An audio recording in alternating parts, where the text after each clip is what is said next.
If you have ever been judged by your worst circumstance We have a pressure surge. instead of your Venting line true 4 worth, now. this story will break your heart and then put it back together.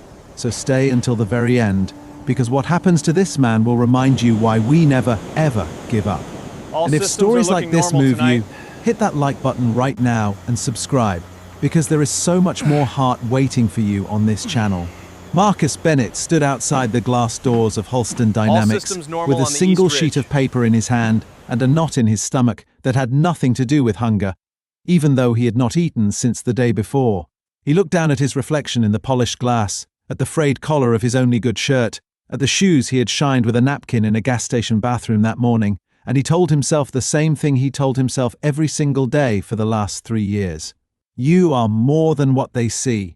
Inside his small apartment, 7-year-old Lily was waiting with her grandmother, drawing pictures of houses with big windows and gardens, the kind of house her father always promised she would have one day.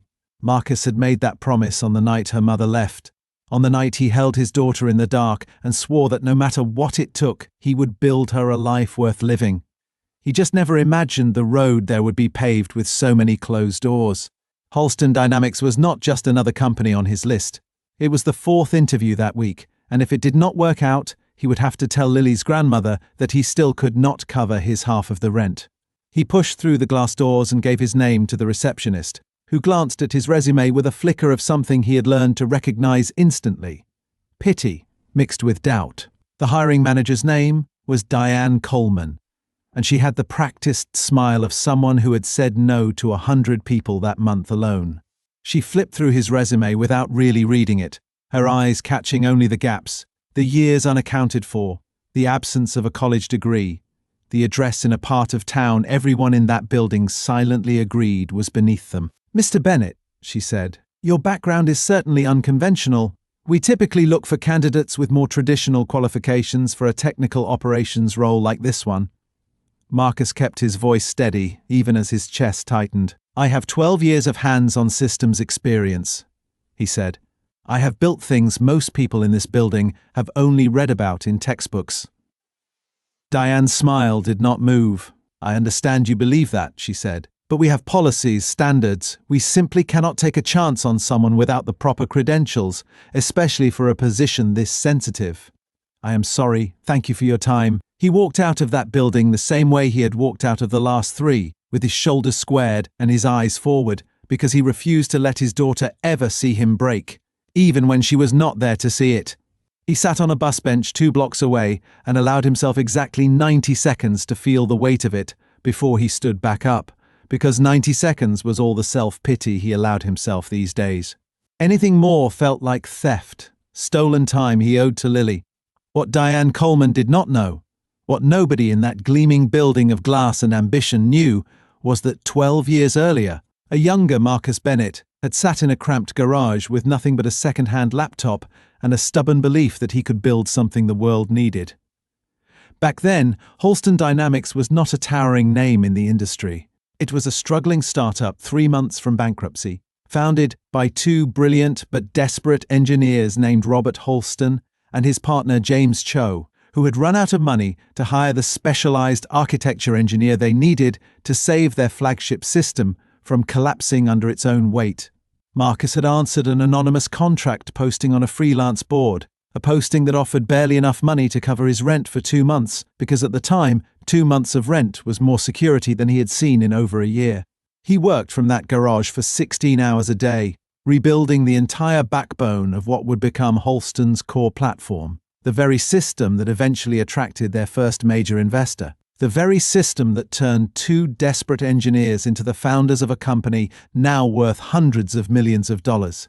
He had never met Robert Holston in person. Everything was done through late-night messages and encrypted files, because Marcus was not the kind of person who wanted his name attached to charity work, and back then, taking an anonymous contract felt less humiliating than admitting he needed the money that badly. When the project was finished, he was paid, he said nothing, and he moved on to survive the next month, and the month after that, the way he always had. He never once mentioned it in interviews, not because he was ashamed, but because he had learned a hard lesson early in life, that no one believes a man like him could have built something so important, and bringing it up only made people more suspicious. not less.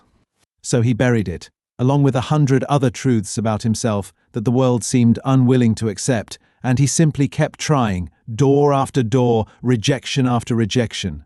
Always coming home to Lily with a smile so she would never know how close to the edge they truly were. That evening, after the rejection from Halston Dynamics, Marcus sat at the small kitchen table doing the math he did every night. Rent, groceries, Lily's school supplies, the utility bill that was already 2 weeks overdue.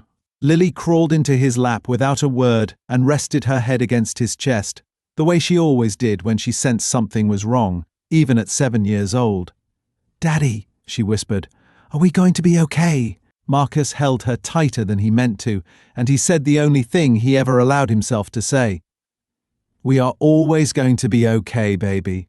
I promise you that." What Marcus did not know was that 3 days after his interview, inside the executive offices of Halston Dynamics, something extraordinary was unfolding. Robert Halston, now the company's silver-haired chief executive, was sitting in a meeting reviewing an old server migration project, a project that required them to trace back the original architecture of their core platform for a critical security audit. The lead engineer on the audit, a sharp young woman named Priya Anand, pulled up the original commit history and the contractor records from 12 years earlier and found a name buried deep in the archived files. M. Bennett. Robert froze when he saw it. He remembered that name, not the face, never the face, but the impact.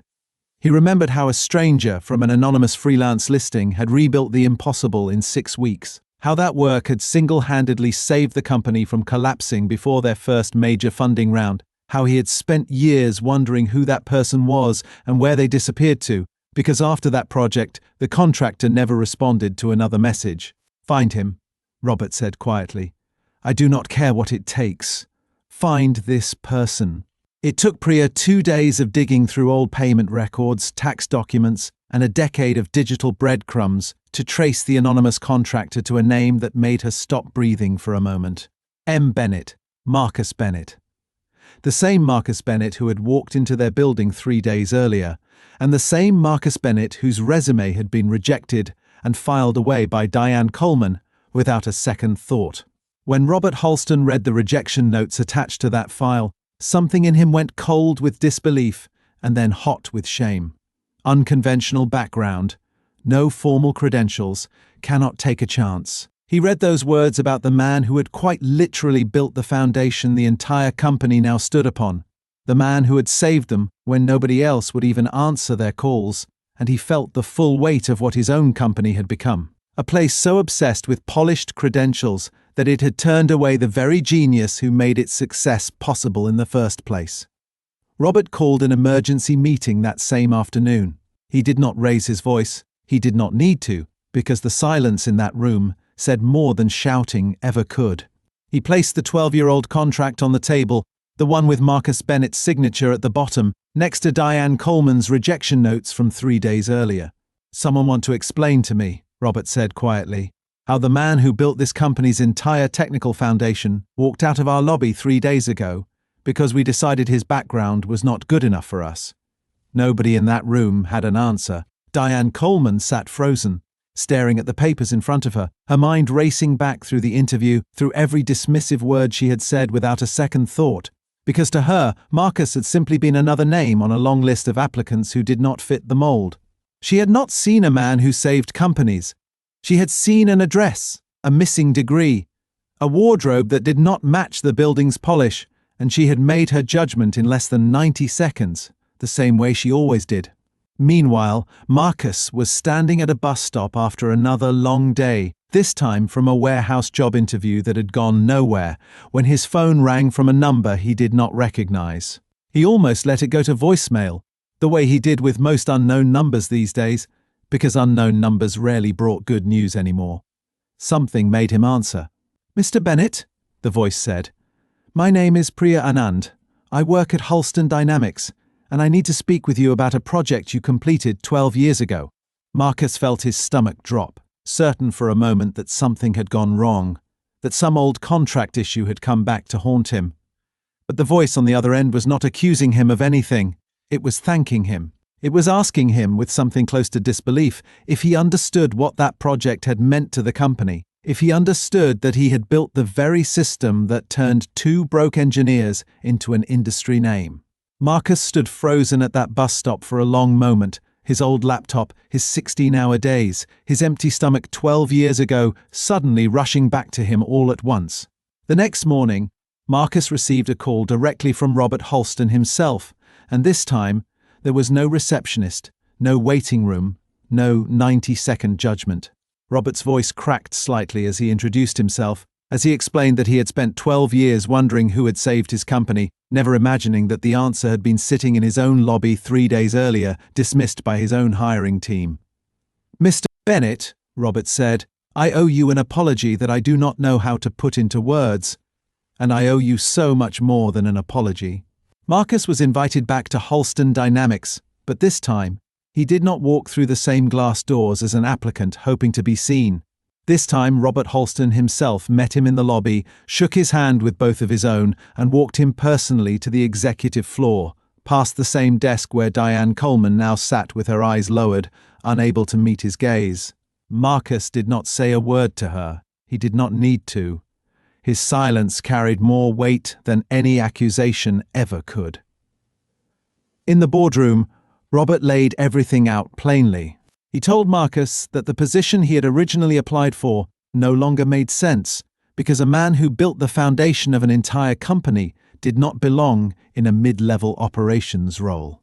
He offered Marcus a seat as Director of Systems Architecture, a title with real authority, real compensation, and something Marcus had never once been offered in 12 years of quiet, uncredited brilliance: real respect.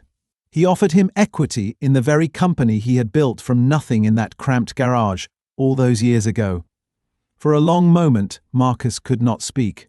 He thought of every door that had closed on him, every interview that ended in 90 seconds of judgment, every night he sat doing math at the kitchen table while his daughter slept, wondering if tomorrow would finally be different. He thought of Lily's small voice asking if they were going to be okay, and for the first time in longer than he could remember, he let himself believe the answer without having to force it.